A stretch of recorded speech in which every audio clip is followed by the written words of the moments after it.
Every morning, Conrad Cat watched Talia Stooges walk to school. He smelled the pandesal and grape juice in her lunchbox. He watched her pink handbag bobbing beside her. The handbag looked as if it were full of books to read. Doesn't Talia Stooges ever have fun? Talia Stooges walked to school just like she did each morning. Conrad joined her. He walked right next to her. Hello.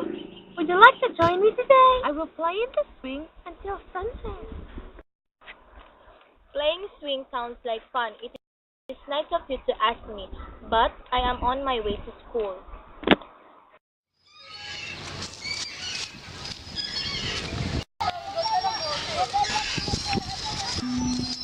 Again, would you like to join me today? I will play guitar until sunset. I will sing songs and dance to their tunes. Singing songs sounds like fun.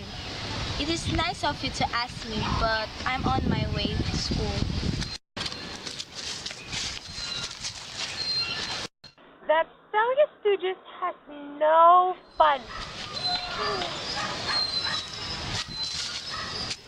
Hello, would you like to join me? I am on my way to school. You can help me lead the flag ceremony. We will sing the national anthem's first line. When the bell rings, it will be time for recess. We will eat chocolate biscuits and drink melon juice. We will play habulan with 1 and 10. Conrad could imagine Talia Stooges in school in a room full of seashells and stars. He could see himself laughing with them. School sounds wonderful. It's nice of you to ask me, Talia Stooges. I would love to go to school with you.